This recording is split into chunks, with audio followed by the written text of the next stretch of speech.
Salut, bonsoir à tous ou bonjour. Et est-ce que franchement il n'y aurait pas beaucoup trop de vidéos sur cette collection? Oui, mais en même temps, est-ce que c'est un mal? Non. Donc bah voilà, là dans cette collection là, ça sera la collection des comédies musicales, enfin en tout cas des films musicaux, parce que j'aime beaucoup les comédies musicales, mais les comédies musicales je les englobe vraiment dans un tout, qui sont les films musicaux. Donc les films musicaux ça peut regrouper les biopics, les comédies musicales et les documentaires musicaux. Par exemple, bah voilà une comédie musicale, on va prendre High School Musical, par exemple, que je n'aime pas du tout, mais voilà avec une autre comédie musicale que j'aime bien, qui est Chantons sous la pluie, par exemple. Et par exemple, un documentaire musical, voilà, il y a le documentaire sur Iggy Pop à Gimme Danger, de Jim Jarmusch. Donc bah, n'hésitez pas voilà, à me dire dans les commentaires si vous collectionnez les films musicaux, si vous aimez bien. Et quels sont vos films musicaux préférés aussi. On va arrêter de parler trop et on va commencer la collection tout de suite. C'est parti. Amadeus, ce film culte de Milos Forman, en steelbook dédicacé par Luc Hamen qui fait la voix française de Mozart, qui fait aussi la voix française de Marty McFly dans Retour vers le futur, de Milo dans Atlantide, de Roger Rabbit. Et dans ces steelbooks, ce que j'ai mis, c'est la version cinéma en DVD qui contient le doublage d'origine. C'est juste une pépite. The Artist, le film oscarisé de Michel Hazanavicius, dédicacé par Jean Dujardin, Bérénice Bejo et Michel Hazanavicius lui-même. Black Snake Moon, si vous voulez voir du Samuel L. Jackson qui ne fait pas du Samuel L. Jackson, et en plus autour de la musique du blues, regardez ce film, il est vraiment très intéressant. Les Blues Brothers de John Landis, si vous aimez le blues, si vous aimez la musique et si vous aimez les courses-poursuites, juste regardez ce film qui contient une des meilleures courses-poursuites que j'ai pu voir de toute ma vie. Clo-Clo de Emilio Siri, qui est clairement un des meilleurs biopics français, avec La Môme. Emilio Siri, c'est un des meilleurs réalisateurs français qu'on a pu avoir, c'est dommage juste qu'il ne fait plus grand chose aujourd'hui. Il est dédicacé par Emilio Siri lui-même et par toute l'équipe du film. Dance Flick ou Dance Movie en français, voilà, c'est dans la famille des films des frères Wayans ou des films en movie avec les big movies, scary movies, super hero movies. C'est un gros plaisir coupable. Il y a des séquences très drôles mais aussi des séquences très malaisantes. Les Doors de Oliver Stone, si vous voulez être transporté pendant 2h30 dans les années 60 avec un Jim Morrison en pleine forme joué par un Val Kilmer méconnaissable, regardez ce film. À côté de ça, vraiment Bohemian Rhapsody juste n'existe pas. Get On Up, le biopic sur James Brown avec Chadwick Boseman, Black Panther. J'ai appris pas mal de trucs justement sur James Brown, un artiste que je connaissais pas beaucoup en fait. Et le film est vraiment pas mal. C'est par celui qui a réalisé La couleur des sentiments que je vous conseille à voir aussi également. Il y a Viola Davis, Octavia Spencer aussi dans ce film. Viola Davis qui joue la mère de James Brown. Très intéressant. The Greatest Showman. Les musiques sont clairement meilleures que le film, mais ils se regardent.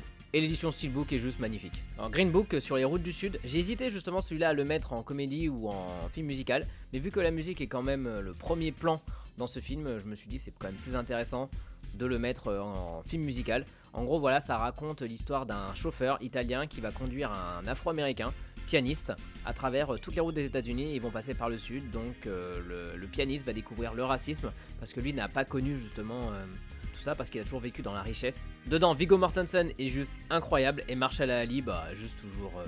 ce mec est juste incroyable. Jean-Philippe, alors de base, je suis vraiment pas fan de Johnny Hallyday, mais ce film m'a vraiment transporté. Et j'ai détesté Yesterday, donc il ne sera pas dans cette liste. La Môme d'Olivier Dahan, alors pour tous les détracteurs de Marion Cotillard, je pense que beaucoup de gens oublient ce film. Les décors, la musique, l'ambiance, les maquillages sont juste incroyables. Et je le redis, franchement, Cotillard mérite clairement son César et son Oscar. Allez, petit bonus juste parce que je suis fan de Michael. J'ai pas mis Moonwalker parce que Moonwalker je ne l'ai juste pas sur moi, mais j'aurais pu voilà en parler vite fait. Mais voilà, ça c'est un documentaire voilà sur Michael Jackson des plus basiques. Mais pour ceux voilà qui ont envie de voir Moonwalker, regardez-le. C'est très chez-père. Ray, le biopic sur Ray Charles avec Jamie Foxx qui a gagné l'Oscar du meilleur acteur à ce moment-là. J'ai appris pas mal de choses sur Ray Charles et clairement je le redis, voilà, Jamie Foxx et tous les acteurs qui sont dans le film sont juste géniaux. Rock Academy ou School of Rock en anglais. Si vous aimez le rock et si vous aimez Jack Black, vous allez adorer. En gros, ça raconte l'histoire de Jack Black qui est un musicien raté et par un concours de circonstances, il va se retrouver à enseigner le rock dans une école qui n'est pas du tout apte, on va dire, à écouter du rock. Voilà, c'est une école très classique, très riche. Et voilà, il va apprendre le rock, il va découvrir des talents, ils vont former un groupe. Par contre, juste ne le regardez pas en VF. Parce que la voix de Jack Black est faite par Koé. Et c'est moche. Je fais un petit bonus aussi pour parler de Tenacious D, pareil avec Jack Black et Kyle Gass qui raconte l'histoire du groupe Tenacious D. Je ne l'ai pas là parce qu'en fait on m'a piqué le DVD. Mais sinon je l'ai. Rocketman, le biopic sur Elton John avec Taron Egerton, qui aurait dû avoir l'Oscar. Clairement, Rocketman, c'est l'anti-Bohemian Rhapsody. Ça fait deux fois que je parle de Bohemian Rhapsody que je n'ai pas envie d'avoir. Pourquoi je m'énerve? Voilà, si vous voulez voir une comédie musicale autour d'Elton John, dans l'univers d'Elton John, regardez Rocketman. C'est vraiment excellent. Star is Born de Bradley Cooper, je pense pas que j'ai besoin vraiment de présenter le film. Mais ce qui peut être intéressant, c'est de voir les 4 remakes qui ont été faits justement avant ce film. qui datent des années 30. Il y en a eu un avec Judy Garland, un autre avec Barbara Streisand, que je n'ai pas vu aussi et qu'il faudrait peut-être que je vois.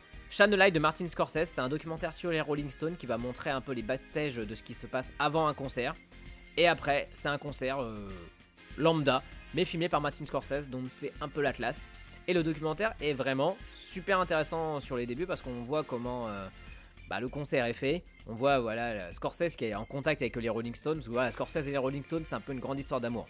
Parce qu'il met beaucoup de morceaux des Rolling Stones dans beaucoup de ses films. Et clairement, le concert filmé par Martin Scorsese, ça donne un peu une ampleur plus grande. Et les Stones sont vraiment mis en avant encore plus que dans certains concerts qu'on voit plus basiques. Final Tap, un faux documentaire sur un groupe de rock des années 80 totalement fictif.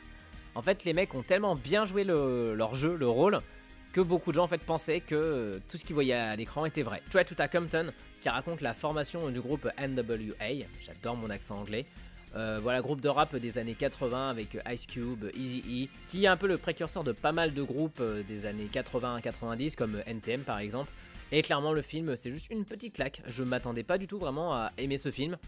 Parce que je ne connais pas trop justement cet univers là de rap des années 80 et clairement j'ai été dedans pendant tout le film, donc il est très cool. Mais j'ai pas vu la version longue par contre. South Park le film, qui est une des meilleures comédies musicales des années 90, voire moi une de mes comédies musicales préférées. Tout dans ce film est parfait, les personnages, les chansons, l'histoire, qui est clairement une grosse pique à Disney, et même une des chansons Blame Canada, il me semble, a été nommée aux Oscars face à Phil Collins en 99 pour Tarzan. Et les dédicaces aussi par Gilbert Lévy qui fait la voix de Monsieur McKay, Token, pas mal de personnages secondaires, et Henry Courceau qui fait la voix de Monsieur Garrison notamment. Tous en scène, ce film là est juste incroyable.